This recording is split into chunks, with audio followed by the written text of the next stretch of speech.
오늘 함께 보실 말씀은 요한복음 1장 19절부터 28절까지 말씀입니다. 요한복음 1장 19절부터 28절까지의 말씀을 교독으로 봉독합니다. 유대인들이 예루살렘에서 제사장들과 레위인들을 요한에게 보내어 내가 누구냐 물을 때에 요한의 증언이 이러하니라. 요한이 드러내어 말하고 숨기지 아니하니 드러내어 하는 말이 나는 그리스도가 아니라 한데, 또 묻되 그러면 누구냐 내가 엘리야냐 이르되 나는 아니라. 또 묻되 내가 그 선지자냐 대답하되 아니라. 또 말하되 누구냐 우리를 보낸 이들에게 대답하게 하라. 너는 내게 대하여 무엇이라 하느냐. 이르되 나는 선지자 이사야의 말과 같이 주의 길을 곧게 하라고 광야에서 외치는 자의 소리로라 하니라. 그들은 바리새인들이 보낸 자라. 또 물어 이르되 내가 만일 그리스도도 아니요 엘리야도 아니요 그 선지자도 아닐진데 어찌하여 세례를 베푸느냐. 요한이 대답하되 나는 물로 세례를 베풀거니와 너희 가운데 너희가 알지 못하는 한 사람이 섰으니 곧 내 뒤에 오시는 그이라. 나는 그의 신발끈을 풀기도 감당하지 못하겠노라 하더라. 이 일은 요한이 세례 베풀던 곳 요단강 건너편 베다니에서 일어난 일이니라. 아멘. 오늘은 신앙인의 정체성이라는 제목으로 하나님 말씀 증거하도록 하겠습니다. 오늘 본문에는 두 유형의 등장인물이 나타나고 있습니다. 먼저 본문에는 유대인들이 보낸 종교 권력자들이 나타나고 있습니다. 요한복음 1장 19절 상반절 말씀에 보면 유대인들이 종교 수도인 예루살렘에서 종교 지도자인 제사장들과 레위인들을 요한에게 보냈다라고 말씀하고 있습니다. 여러분, 이 유대인들은 누구일까요? 도대체 누구이길래 종교 지도자들을 오라가라 할 수 있을 정도로 이러한 종교 지도자들, 바로 제사장들과 레위인들을 부릴 수 있는 그러한 막강한 권력을 가지고 있는 이 유대인들은 도대체 누구일까요? 이들이 누구인지 오늘 본문 24절에 분명하게 기록되어 있습니다. 요한복음 1장 24절 말씀을 보면 그들은 누구입니까? 바로 바리새인들입니다. 여러분, 그렇다면 바리새인들은 도대체 누구일까요? 바리새인들이 도대체 누구이길래 제사장들을 오라가라 하고 그리고 레위인들과 같은 종교 지도자들을 오라가라 하는 그러한 사람인 것일까요? 바리새인들을 우리가 이해하려면 AD 70년에 있었던 예루살렘 성전 전과 후에 이 바리새인들이 어떤 사람이었는지를 우리가 이해해야 합니다. 먼저 바리새인들은 본래 제사장 계급이 아니라 일반 백성들 가운데서 등장했던 경건 운동의 지도자들이었습니다. 이들은 헬라 문화의 영향으로 유대교의 전통 신앙이 위협받고 있을 때 일반 백성들에게 율법을 철저히 지키고 경건한 삶을 살아야 한다고 외쳤던 자들이 바로 바리새인들입니다. 특별히 바리새인들은 일반 백성들에게 제사장들이 지켜야 하는 율법도 지키도록 명령했는데 왜 그랬냐면 이스라엘을 다시 제사장 나라로 회복시키기 위함이었습니다. 그래서 바리새인들은 일반 백성들의 존경을 받았고 많은 사람들이 그들을 따랐으며 예수님 당시에는 가장 영향력 있는 종교 집단이 바로 바리새인들이었습니다. 이러한 바리새인들이 AD 70년에 예루살렘 성전이 함락된 이후에는 그런 대중적인 인기를 넘어서 이스라엘 백성들을 총괄하는 지도자 그룹으로 급부상하게 되었습니다. 성전 파괴 이전까지 예루살렘 성전을 중심으로 이스라엘 백성들을 이끌었던 집단은 바로 사두개인이었습니다. 사두개인과 사두개인의 가르침을 따르는 제사장들 그리고 레위인들이 예루살렘 중심으로 이스라엘 백성들을 다스렸습니다. 그런데 AD 70년에 성전이 파괴가 되고 나니까 성전을 거점으로 삼고 있었던 사두개파와 그들을 따르던 종교 지도자들과 귀족들이 함께 다 멸망하게 된 것입니다. 그래서 이 공백이 생겼는데요. 이 공백을 사두개인들과 신학적으로 숙적이었던 바리새인들이 차지했고 바리새인과 바리새파의 가르침을 따르는 제사장들이 공의회의 주도권을 잡고 이스라엘을 이끌기 시작했습니다. 그러니까 바리새인들이 이제 행정 권력을 가지게 된 것입니다.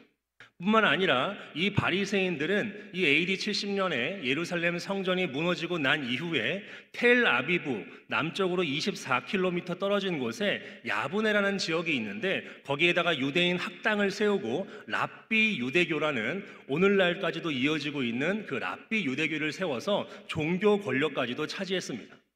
결국 바리새인들은 행정 권력과 종교 권력을 가진 절대적인 권력자들이 된 것입니다. 이스라엘이 율법을 중시하는 종교 국가였다는 사실을 생각해 보면 종교 권력을 가지게 되었다는 것은 사법적인 그러한 권한도 가졌다는 이야기이기도 합니다. 그렇다면 바리새인들은 모든 권력, 행정권, 또 입법권, 사법권까지도 다 가지게 된 절대 권력자들인 것입니다. 그렇다면 이러한 바리새인 권력자들이 왜 세례 요한에게 제사장들과 레위인들을 보냈을까요? 그것은 바로 세례 요한이 누구인지 알기 위함입니다. 요한복음 1장 19절 하반절에 보니까 이들은 세례 요한에게 내가 누구냐라고 그렇게 질문합니다. 이것은 세례 요한의 정체가 궁금했던 것이지요. 왜 바리새인들은 세례 요한의 정체가 궁금했을까요? 그 이유가 마태복음 3장 5절에 나와 있는데 우리 같이 한번 좀 읽어보도록 하겠습니다. 시작. 이때에 예루살렘과 온 유대와 요단강 사방에서 다 그에게 나아와. 이때에 예루살렘과 온 유대와 요단강 사방에서 다 그에게 세례 요한에게 나아갔다라고 기록이 되어 있는데 여기서 이 나아와라는 그 동사가 헬라어로 엑세포류에토라는 동사입니다. 그런데 이 동사와 비슷한 동사가 어디에 사용되냐면 우리 출애굽기 13장 8절 말씀도 같이 한번 읽어보겠습니다. 출애굽기 13장 8절 시작. 내가 애굽에서 나올 때에. 여기 이제 이 애굽에서 이스라엘 백성들이 출애굽할 때, 이집트를 탈출할 때도 이 똑같은 동사가 사용되고 있는 것입니다. 그러니까 많은 유대인들이 예루살렘을 중심으로 종교 기득권자들 밑에서 신앙생활을 하고 있다가 마치 출애굽을 하듯이 예루살렘을 탈출하여 세례 요한에게 나아가고 있는 것입니다. 그래서 바리새인과 종교 권력자들은 위협을 느끼고 사람들을 요한에게 보내서 그 사람이 도대체 누구인지 그 정체를 알아보라고 한 것이고 그래서 어떻게든 책잡아서 처리하려고 했었을 것입니다. 그리고 이제 본문에는 또 다른 인물이 등장합니다. 그 인물은 바로 세례 요한입니다. 여러분, 세례 요한은 어떤 인물입니까? 그는 바리새인 및 종교 권력자들과는 너무나도 대조되는 인물입니다. 세상의 눈으로 봤을 때는 아무런 권력도 없고 힘도 없고 보잘것없는 인생입니다. 우리 누가복음 1장 80절 말씀 같이 한번 읽어보겠습니다. 시작. 그의 이스라엘 백성 앞에 나타나는 날까지 광야에서 살았다. 여러분, 요한의 집이 어디입니까? 광야입니다. 그러니까 집도 없어요. 번듯한 어떤 빌라 같은 것도 없습니다. 살 곳이 그냥 빈 들이에요. 광야입니다. 그리고 입는 옷과 먹는 음식은 어땠죠? 우리 1장 6절 마가복음 같이 읽습니다. 시작. 요한은 낙타털 옷을 입고 허리에 가죽띠를 띠고 메뚜기와 석청을 먹더라. 옷도 낙타털 옷이에요. 허리에는 가죽띠를 띠고 있고요. 메뚜기와 석청을 먹습니다. 그러니까 이 세례 요한은요, 너무나도 초라한 의식주를 향유하고 있었던 것입니다. 그리고 마태복음 11장 18절에 보니까 일부 사람들에게서는 극심한 비난을 받았습니다. 귀신이 들렸다 그래요. 미쳤다는 겁니다. 많은 사람들이 세례 요한을 보면서 손가락질하고 너는 귀신 들렸다, 미쳤다 그렇게 욕을 했어요. 그러다가 결국에는 어떻게 됐습니까? 마가복음 6장에 나와 있듯이 괜히 헤롯에게 쓴소리를 해갖고 억울하게 죽임당하는 그러한 인물이 바로 세례 요한입니다. 육신적으로 봤을 때, 세상적으로 봤을 때는 너무나도 보잘것없어요. 너무나도 연약한 모습입니다. 그런데 이러한 요한이 오늘 자신을 찾아온 권력자들을 대하는 태도가 너무나도 놀랍습니다. 요한복음 1장 20절 또 같이 읽습니다. 시작. 요한이 드러내어 말하고 숨기지 아니하니 드러내어 하는 말이. 이 20절 말씀을 우리 공동번역과 가톨릭 성경에서는 이렇게 번역을 했어요. 그는 조금도 숨기지 않고 분명히 말했다. 요한은 서슴지 않고 고백하였다. 그러니까 세례 요한은 당시 유대 사회에서 가장 강력한 종교 권력을 쥐고 있었던 바리새인들 앞에서도 결코 주눅들지 않았습니다.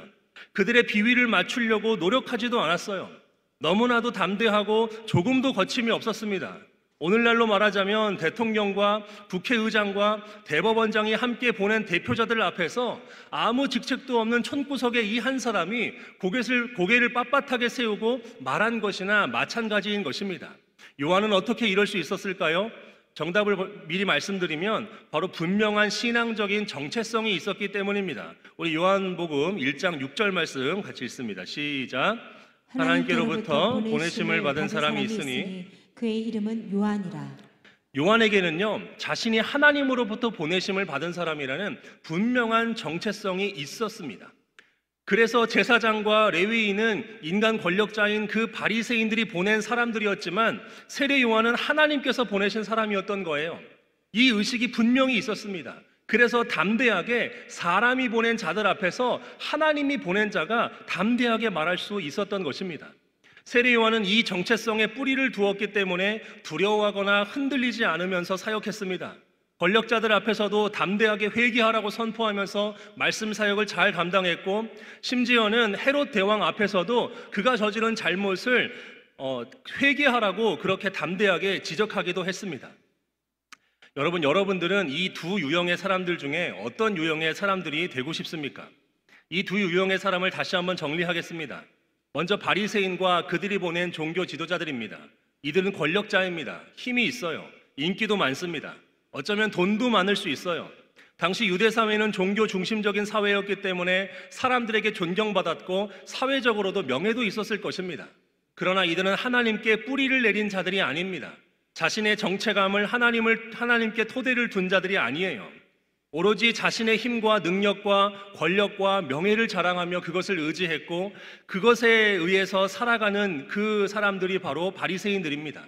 이런 자들은 특징이 있어요. 자신이 가진 것을 빼앗길 것 같고 자신의 자리가 위협을 받으면 불안해하고 노심초사해합니다. 그것을 지키기 위해서 수단과 방법을 가리지 않아요. 그리고 자신이 가진 것에 상처가 생기고 자기의 명예에 기스가 나면 노여워하고 분노하는 자들이 바로 바리새인과 종교 지도자들입니다. 그리고 세례 요한은 어떤 사람입니까? 이 사람은 권력 같은 것은 전혀 없어요. 광야에서 초라한 삶을 살았습니다. 그의 의식주는 너무나도 소박해요. 심지어는 귀신 들렸다는 비난을 받았습니다. 그리고 결국에는 목베임을 당해 죽었어요. 하지만 오직 하나님께만 자신의 정체성에 뿌리를 두었습니다. 자신의 정체성을 인간이 보낸 자가 아니라 한 분이신 하나님께서 보내신 자라는 그 사실에 토대를 두었어요. 그래서 세상의 영광과 명예보다 주님께서 보내신 목적과 사명을 다하며 사는 것이 세례 요한의 인생의 목표가 되었던 것입니다. 이러한 자들은 현실에 일희일비하지 않습니다. 상황과 조건과 상관없이 안정감이 있어요. 어떤 환경이 주어지든지 간에 사명대로 사역을 창조하며 살아갑니다. 그리고 하나님께서는 이러한 자를 사용하셔서 세상의 권력자들을 부끄럽게 하시는 것입니다. 여러분, 다시 한번 질문하겠습니다. 여러분들은 이 중에 어떤 사람이 되고 싶습니까? 너무 이분법적이라 대답하기가 좀 어려우시죠? 어떤 사람은 제가 이렇게 질문하면 돈 많은 세례 요한이 되고 싶다고 합니다. 또는 권력 있는 세례 요한이 되고 싶다고 이야기를 해요. 여러분, 하지만 분명한 것은 신앙인의 대답이 바리새인과 종교 지도자들처럼 하나님께 토대를 두지 않고 돈과 권력과 명예만을 얻고 싶다고 말하면 안 된다는 것입니다. 기독교인은 세례 요한처럼 되기를 소망해야 하는 것입니다. 세례 요한처럼 되기를 소망해야 한다는 것의 의미는 그냥 무조건 가난해지고 아무런 힘도 없이 살다가 인생을 그렇게 끝내라는 의미가 아닙니다. 세례 요한이 자신의 정체성을 철저히 하나님께 두고 있다는 점에서 우리는 그를 닮아야 하는 것입니다. 요한은 자기 집안이나 배경이나 환경이나 어떤 현실적인 상황을 자기 정체성의 근거로 삼지 않았고 오직 하나님의 목적과 사명을 바라보았던 것입니다. 여러분, 신앙을 가진다는 것은 예수 믿으면 구원받는다는 명제를 인식적으로 동의하고 끝내는 것이 아닙니다. 우리의 정체성을 하나님께 두는 것, 이 훈련을 지속적으로 하는 것, 이것이 여러분 신앙생활입니다. 말씀에 토대하여 말씀이 일러주는 대로 우리 자신을 이해하고 받아들이는 것, 이것이 바로 기독교 신앙입니다. 세상에는 다양한 기준들이 있어요. 매번 변해가는 이야기들이 있습니다. 그런 것들이 우리의 정체성을 형성하게 내버려두고 우리의 삶을 그런 것들에 토대를 두게 된다면 여러분, 그것은 그냥 세상 사람인 거예요. 불안합니다. 안정됨이 없어요. 세상의 논리에 사로잡히게 되고 삶이 고달파지기만 하는 것입니다. 예를 한번 들어볼게요. 만약에 학벌이 나의 가치를 증명해 준다고 믿는다면 어떻게 될까요? 더 좋은 대학을 나오지 못한 나 자신이 늘 초라하게 느껴질 것입니다. 외모가 중요하다고 믿는다면, 외모에 내 정체성에 토대를 둔다면 나이가 들면 들수록 거울을 볼 때마다 자존감이 흔들릴 것입니다. 맨날 성형수술을 해야 할지도 몰라요. 돈이 많아야 사람 대접을 받는다고 여기면 여러분, 통장 잔고가 얇아질 때는 어떨까요? 존재가 불안하게 됩니다. 고통스러운 거예요. 사람들의 인정을 받아야 의미 있는 인생이라고 믿으면 SNS를 하면서 좋아요 수와 댓글 반응에 감정이 휘청거릴 것입니다. 여러분, 이러한 삶은 마치 모래 위에 집을 지은 것과 같아요. 아무리 멋지게 지어놓을지라도 파도가 한번 치면 모든 것이 무너져 내리는 것입니다. 여러분, 그런데 세례 요한은 이러지 않았습니다. 그는 자신의 존재 근거를 오직 하나님께만 두었어요. 그래서 흔들리지 않고 담대하게 사역할 수 있었습니다. 여러분, 기독교 신앙은 정체성이 변화하는 것입니다. 한번 따라합니다. 기독교 신앙은 정체성이 변하는 것이다. 여러분, 그러기 위해서는 우리가 어떻게 해야 될까요? 하나님의 말씀 진리가 우리의 머리를 스쳐 지나가는 것이 아니라 그 하나님의 말씀 진리가 우리에게 내면화되어야 하는 것입니다. 여러분, 그러기 위해서는 아침 저녁마다 날마다 복음 진리를 나 자신에게 선포해야 돼요.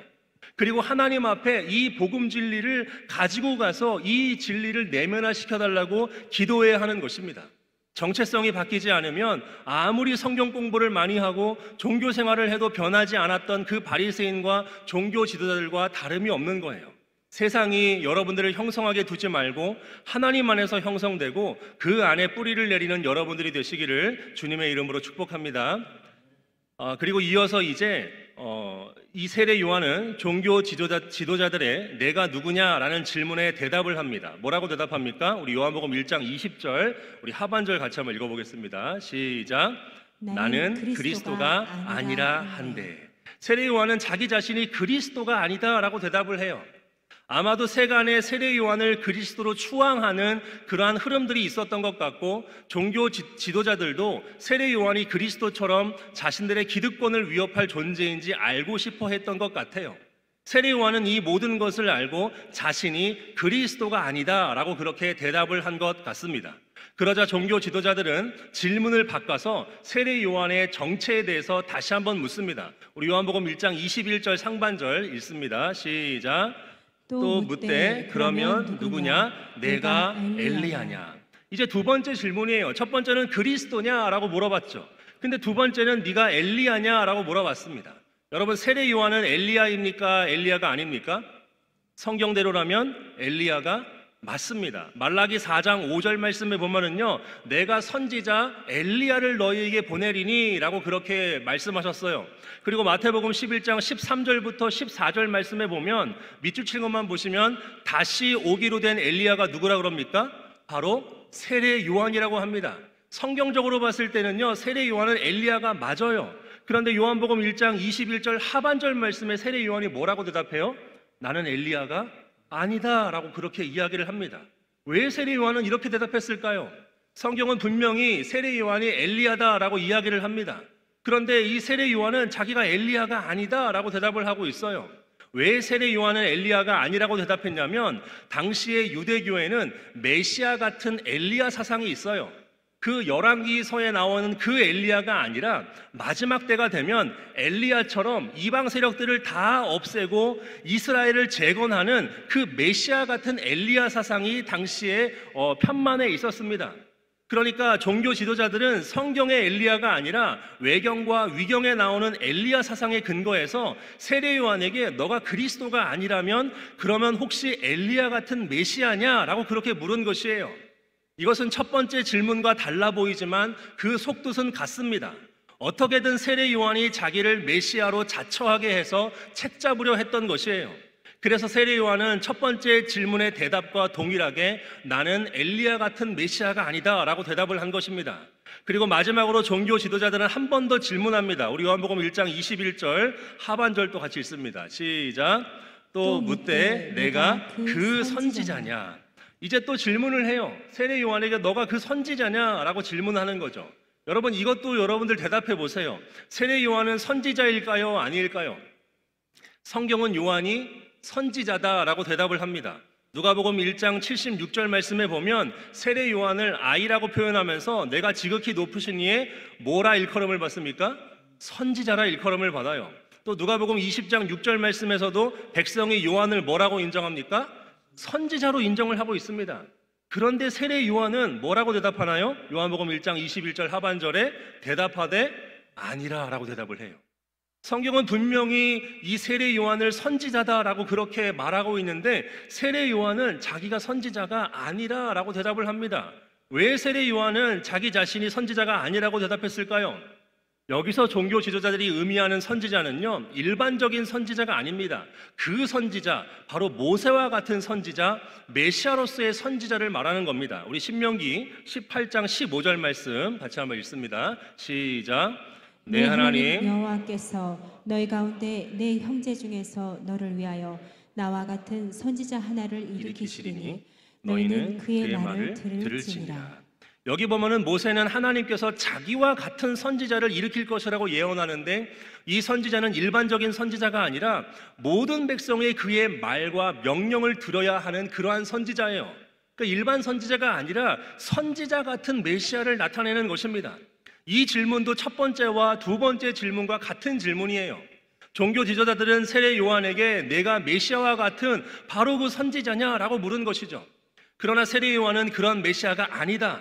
그래서 앞선 두 질문의 대답과 동일하게 아니다라고 대답을 한 것입니다. 정리하면 종교 지도자들은 세 가지 질문을 했지만 결국 하나의 질문입니다. 즉 세례 요한이 그리스도, 엘리야 같은 메시아, 모세가 예언한 바로 그 메시아 같은 선지자, 바로 그리스도냐는 것이에요. 요한은 이에 분명하게 뭐라고 대답합니까? 나는 아니다라고 대답을 했어요.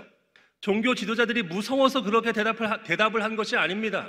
그리스도, 엘리야 같은 메시아, 모세가 예언한 바로 그 메시아 같은 선지자가 아닌 것이 세례 요한의 분명한 자의식이었어요. 세례 요한은 자기 자신이 누가 아닌지를 분명히 알고 있었습니다. 그래서 아니다라고 대답을 한 거예요. 그러자 종교 지도자들은 다시 또 두 가지를 묻습니다. 아주 질문이 많은 사람들이에요. 우리 요한복음 1장 22절 말씀도 같이 한번 읽어봅니다. 시작.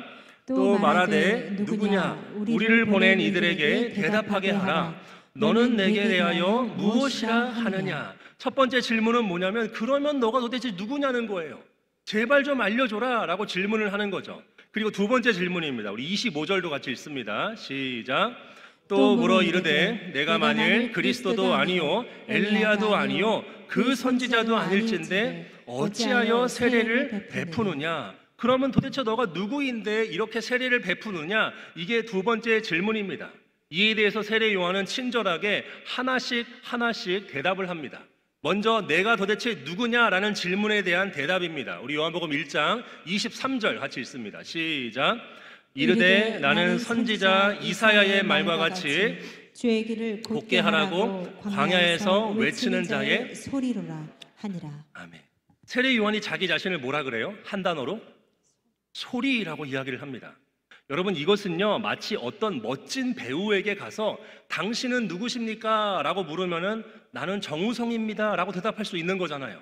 그런데 그렇게 대답을 하는 것이 아니라 어떤 멋진 배우에게 가서 당신은 누구십니까? 라고 물었을 때 그 배우가 자기를 누구누구 아무개라고 대답을 안 하고 연기라고 대답하는 거예요. 예를 들어서 어떤 영어 선생님에게 가서 당신은 누구세요? 라고 질문을 하면 저는 영어대장 티처킴입니다 라고 그렇게 대답할 수도 있지만 그렇게 하는 것이 아니라 영문법이라고 이야기를 하는 거죠. 또 어떤 목사님에게 가서 당신은 누구십니까? 라고 물었을 때 그 목사님이 자기 이름을 밝히는 것이 아니라 그냥 종이라고 대답을 하는 거예요. 이것은 무엇을 말해줍니까? 세례 요한은 어떤 존재가 되는 것에는 관심이 있었습니까? 없었습니까? 없었다는 것이에요. 철저히 자신이 해야 하는 역할과 기능, 즉 사명을 토대로 자기 자신을 규정하고 있다는 것을 우리에게 보여주는 것입니다. 그리고 요한은 왜 세례를 주는가에 대한 질문에도 대답합니다. 우리 요한복음 1장 26절과 27절 같이 읽습니다. 시작. 요한이 대답하되 나는 물로 세례를 베풀거니와 너희 가운데 너희가 알지 못하는 한 사람이 있었으니 곧 내 뒤에 오시는 그이라. 나는 그의 신발끈을 풀기도 감당하지 못하겠노라 하더라. 종교 지도자들은 세례 요한이 대단한 사람인 척을 하면서 사람을 끌어모으기 위해서 세례를 베푼다고 생각했을 것입니다. 그러나 요한은 그런 목적으로 세례를 베푸는 것이 아니에요.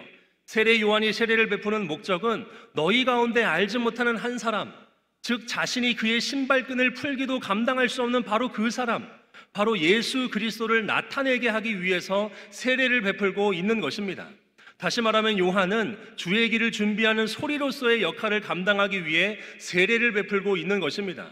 요한은 자기 자신이 아니라 주님을 위한 자신의 기능과 역할에 초점을 둔 그러한 정체성을 가지고 그것을 삶과 사역을 통해 철저히 실천하고 있었던 것입니다.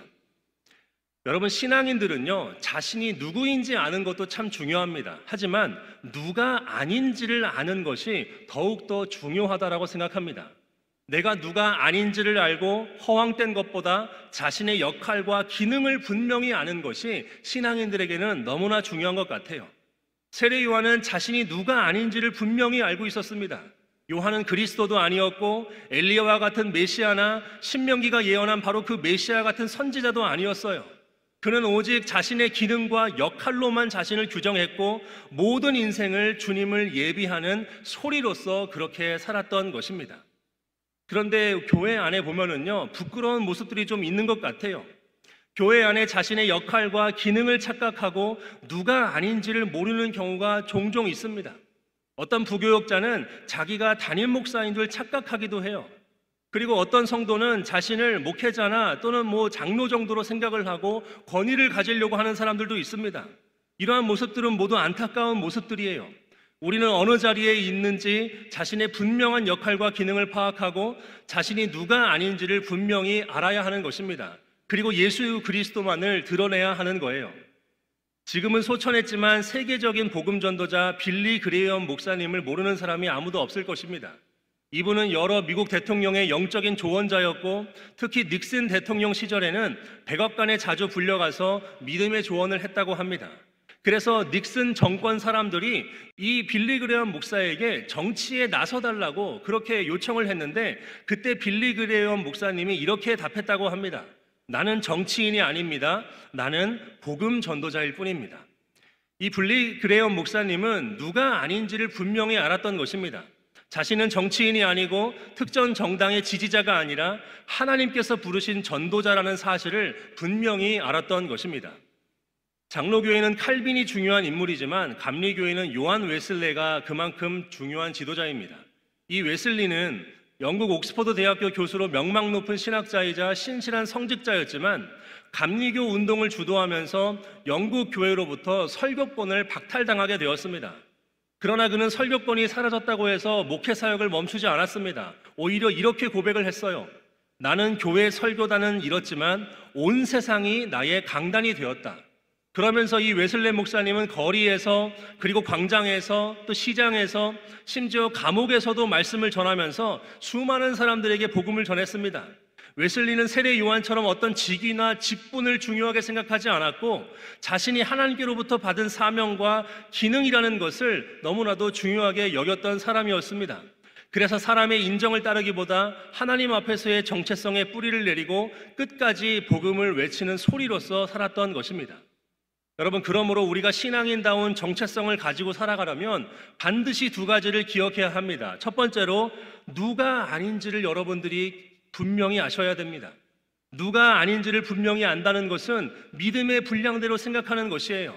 주님께서 나에게 허락하신 상황과 직분과 부르심에 맞게 정체성을 확립해야 하는 것입니다. 또 허망한 세상의 영광을 바라보면서 남과 비교하지 말아야 해요. 그리고 두 번째로 나의 기능과 역할을 분명히 알아야 됩니다.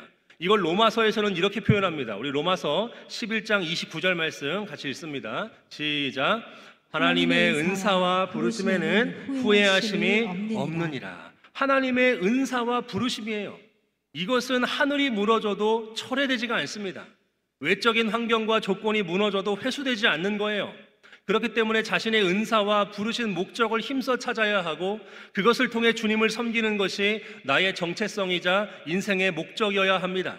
즉 어떻게 하면 성공하고 잘 나가게 될까를 생각하는 것이 아니라 어떻게 하면 내게 주신 은사와 부르심으로 주님을 잘 섬길지를 생각하는 사람이 되어야 한다는 말씀입니다.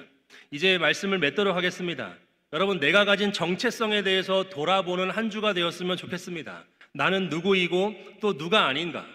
그리고 내게 주신 은사와 부르심은 무엇인가? 나는 주님을 위해 어떤 기능과 역할을 하며 살아야 하는지 그것을 점검해보는 한 주가 되시길 바랍니다. 그래서 참된 신앙적 정체성을 바로하여 세례 요한처럼 기득권과 그리고 세상을 놀라게 하며 부끄럽게 하는 그렇게 크게 쓰임받는 여러분들이 다 되시기를 주님의 이름으로 축복합니다.